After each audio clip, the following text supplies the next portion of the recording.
আসসালামু আলাইকুম, welcome back to my channel. It's me Priyanti. আর আজকে আমি তোমাদের সঙ্গে একটা ভিডিও শেয়ার করব।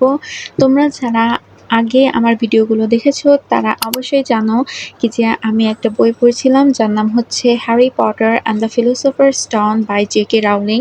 অ্যান্ড আমি এই বইটা পড়েছি আর ফাইনালি এই দিনটা এসেই গিয়েছে আমি এই বইটাকে রিভিউ করব। সো চলো, without any further to let's start this book review. তো প্রথমেই আমি এই বইয়ের মার্কিংটা দিয়ে থাকি। আমি বই যে মার্কিং করি তার মধ্যে সর্বোচ্চ যে মার্কিংটা দেই সেটা হচ্ছে 5 স্টার, আর আমি এক্স্যাক্টলি সেই 5 স্টারই দেবো এই বইটা পড়ার পরে। সো চলো সামারিটা শুরু করা যাক। Harry Potter and the philosopher stone হলো জে.কে রাউলিংয়ের লেখা একটি বই। এটা হচ্ছে একটা সিরিজ, হ্যারি পটার সিরিজ। তার মধ্যে এটা হচ্ছে প্রথম বই। আর এই বইয়ে আমি কি কি পেয়েছি একটু বলে দেই। তো এই বইয়ের মূল ক্যারেক্টার হচ্ছে Harry Potter. And Harry Potter ছোটোবেলা থেকেই তার আঙ্কেল আন্টির বাসায় বড় হয়েছে এবং খুব অবহেলা এবং খারাপ আচরণের মধ্য থেকে সে বড় হয়েছে।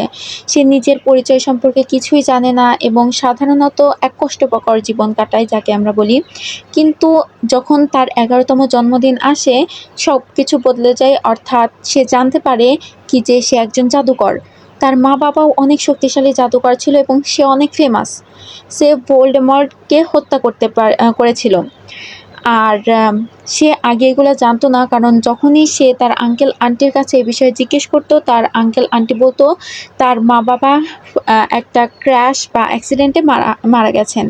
এরপর হ্যারি যখন জানতে পারলো তখন আস্তে আস্তে জানা শুরু করলো এবং হগওয়ার্টস স্কুল নামে একটা উইজার্ড স্কুল আছে সেখানে সে গেল এবং সেখানে নতুন জগতের সঙ্গে নতুন জাদু এবং নতুন বন্ধু তৈরি করলো। নিজের অতীত সম্পর্কে নিজে আস্তে আস্তে জানতে পারলো। আর হগওয়ার্টসের সবচেয়ে ঘনিষ্ঠ বন্ধু ছিল হচ্ছে দুইজন।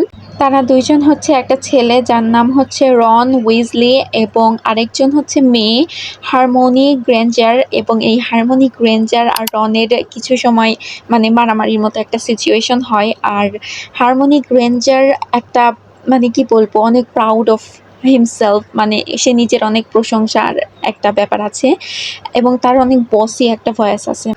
সো স্কুলে পড়াশোনার পাশাপাশি তারা একসঙ্গে নানা রহস্য এবং বিপদের মুখোমুখি করে। তারা জানতে পারে যে স্কুলের ভেতরে একটা গোপন বস্তু আছে যার নাম হচ্ছে ফিলোসফার স্টোন লুকানো আছে, যা মানুষের অমরত্ব দিতে পারে এই ফিলোসফার স্টোনটা। কিন্তু কেউ একজন এই পাথরটি চুরি করার চেষ্টা করছে এবং এর পেছনে রয়েছে অন্ধকার শক্তির একটা ইঙ্গিত এবং সেইটাই খোঁজার চেষ্টা করছে হ্যারি পটার এবং তার দুই বন্ধু মিলে। এবং মূলত এই কারণেই এই বইটির নাম দেওয়া হয়েছে Harry Potter and philosopher stone. Harry, Ron এবং হারমোনি সাহসিকতার সাথে সেই রহস্য উদ্ঘাটন করার চেষ্টা করে এবং শেষ পর্যন্ত ভোল্ডেমর্টের ফিরে আসার পরিকল্পনায় ব্যর্থ করতে গুরুত্বপূর্ণ ভূমিকা রাখে বলা যায়। এই যাত্রায় হ্যারি পটারের বিভিন্ন বন্ধুত্বের অনেক মজার মজার জিনিস আছে। অ্যাকচুয়ালি এই বইটা আমার কাছে অনেক ভালো লেগেছে। আর এই বইটার মধ্যে একটা ছিল না, একটা থাকে পেজ টার্নিং একটা ব্যাপার, তো আমি এটাই দেখেছি। আর this is my first book I have ever read in English. এমনটা না যে আমি এর আগে কোনো ইংলিশ বই পড়ি নাই, আসলে আমি এর আগে অনেক ইংলিশ বই পড়েছি কিন্তু কোনোটা আমি শেষ করতে পারি নাই। তো এইটা এতই সুন্দর ছিল যে আমি পুরো বইটা শেষ করে ফেলেছি।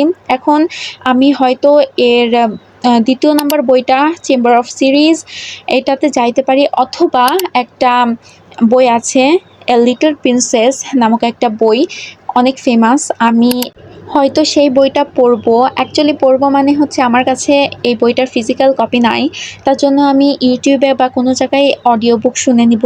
এবং আমি জানি না সেই বইটা অনেক মোটা, আমি শেষ করতে পারবো কিনা, তবে ট্রাই করব। তো আমার চ্যানেলটা সাবস্ক্রাইব করে দাও যদি তোমার ভিডিওটা ভালো লাগে। বাই।